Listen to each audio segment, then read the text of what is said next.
Hati-hati ya, Kak. Dengan masalah lingkungan sejauh ini yang saya rasakan yang pertama itu terkait dengan sampah. Kalau kita melihat sekarang ini banyak sekali sampah yang sudah berserakan dan pengelolaan sampah yang masih minim menurut saya. Yang kedua adalah pemanasan global yang bisa kita rasakan sekarang ini.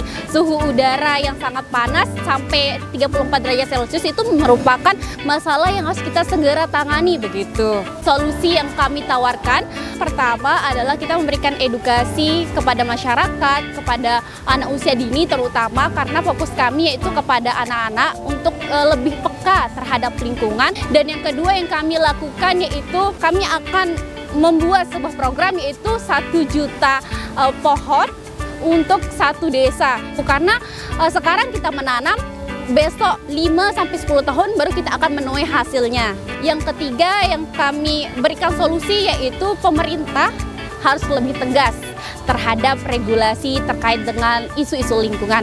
Terkait dengan pengelolaan sampah, solusi yang saya tawarkan adalah pemilahan sampah dari rumah. Karena TPA bukan solusi dari sampah. Selain di lingkungan, saya juga menemukan masalah di sektor pendidikan. Sebagaimana yang telah diluncurkan program P5 oleh pemerintah Nusa Tenggara Barat, itu belum maksimal. Sebab tidak hanya anak kecil yang diedukasi, akan tetapi gurunya juga harus diedukasi. Setiap hari Sabtu, anak-anak diharuskan membawa kerajinan dari sampah. Karena semua sampah itu selain dia berasal dari rumah tangga, kedua itu berasal dari sekolah. Untuk fokus isu yang kami angkat tadi di bidang ekonomi kreatif, di sana isu-isu yang kami bahas adalah mengenai bagaimana kurangnya minat dari masyarakat NTB sendiri terhadap produk-produk ekonomi kreatif dari masyarakat Nusa Tenggara Barat. Yang mana ada beberapa produk seperti produk film maupun itu di bidang kuliner dan lain sebagainya. Dan rata-rata alasannya adalah karena harganya yang cukup mahal. Padahal jika dilihat dari dua perspektif, ada perspektif daripada produsen dan juga konsumen. Jadi menurut kami nantinya harus ada edukasi terkait hal-hal tersebut supaya nantinya terjadi persamaan perspektif antara produsen dan juga konsumen. Karena pada dasarnya kita harus bangga untuk menggunakan produk-produk dari provinsi kita sendiri. Tentunya masalah yang aku lihat saat ini adalah bagaimana kemudian belum banyaknya lapangan pekerjaan dan jenis-jenis lapangan pekerjaan yang disediakan oleh Provinsi Nusa Tenggara Barat.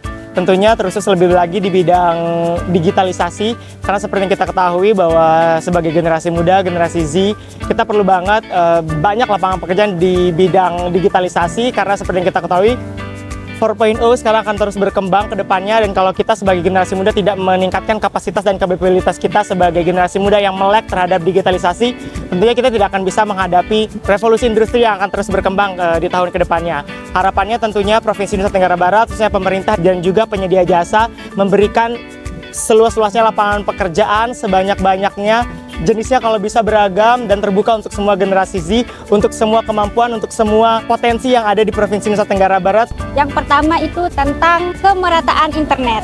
Kemudian yang kedua adalah tentang literasi digital, terutama pada anak-anak. Kemudian juga tentang digitalisasi aset-aset budaya. Mungkin itu perlu dilakukan juga dengan pertimbangan nanti bagaimana kalau aset-aset NTB ini budaya-budayanya hilang.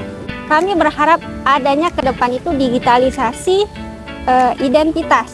Selanjutnya juga tadi digitalisasi transportasi.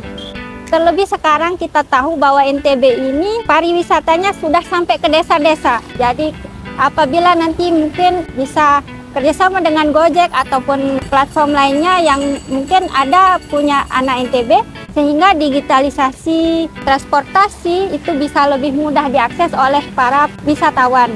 Terima kasih banyak atas kesempatan yang diberikan. Terima kasih, Bang. Terima kasih. Mohon maaf jika ada kurangnya. Wabillahi taufiq wal hidayah. Wassalamualaikum warahmatullahi wabarakatuh.